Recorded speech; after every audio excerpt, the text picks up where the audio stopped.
अंजू कुमारी देवी भेले घर इठारवा 2 number ward मंडा नगर पालिका सिसवा।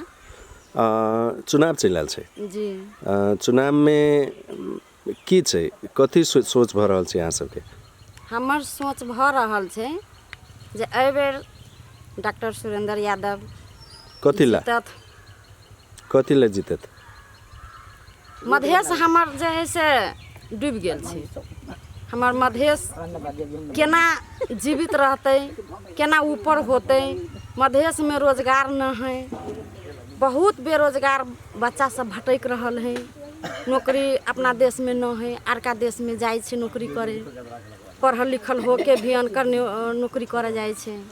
अपना देश में रहते, अपना बालो बच्चा ला रहते, अपना बच्चा के देखभाल करते आगू में रह के।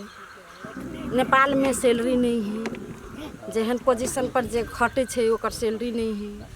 हमरे बउआ अखनी होटल मैनेजमेंट जना कैले है, 30,000 35,000 के महीना कमाई छे, वैसे कुछ न होई छे। गरीब छी, गरीब के तो उतार देखे पड़ल। तो डॉक्टर साहब से डॉक्टर सुरेंद्र यादव से केहन अपेक्षा है जे हमरा अपेक्षा है मधेश के जैसे देखे के, मधेश में उन्नति होबे के, मधेश में फैक्ट्री खोलथिन या चाहे बच्चा सबके लागी उपयोग करथुन, रोजी रोटी।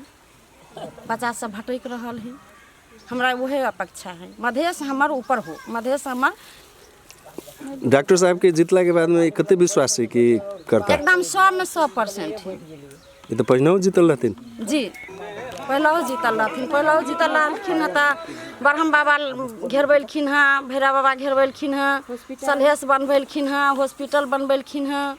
लेकिन हॉस्पिटल में कुछ वजह है कमी। दवाई जे चाहिए, जे उपयोग से चाहिए से दवाई न मिल रहल है। वो दवाई होबे के पड़ले, हर एक बीमारी के दवाई हो पड़ले। आदमी जाए छे तो वजह से घूर के 2 गो दवाई लेके चल आवे छे। वो चीज होबे पड़ले दवाई माने हमरा 2 गो टेबलेट के जरूरत, हम 1 गो के लेके केना आबे? हमरा 2 महीना के दवाई के जरूरी है तो हम 1 महीना के लेके केना आबे? हम तो 2 महीना के दवाई लेके आबे। तो वो तो डॉक्टर साहब नहीं कह देती, वो तो पालिका वो नगर पालिका में जे है ना, तो वो जे कमी जे है वही के निरीक्षण उनका करे पड़ले। ओय में जे कमी होई डॉक्टर साहब वोट मांगाल छले त जी, तो ई संदर्भ उठैली ई बात की कहले? उठेबै, अखनी त टाइम आबै छै, अखन ना उठेलिए, लेकिन वो चीज उनका लगन रखबै। बच्चा बेरोजगार है, हमार मधेश ऊपर हो, हमरा इतने अपेक्षा है उनका से। मधेश हमार डूबल है, मधेश बेरोजगार है, मधेश के बच्चा सब विदेश जाइए। वो अच्छा हमरा व्यक्तिगत और के सोच है हम नहीं जाने छी, लेकिन वो चीज हमरा ठीक नहीं लगी है।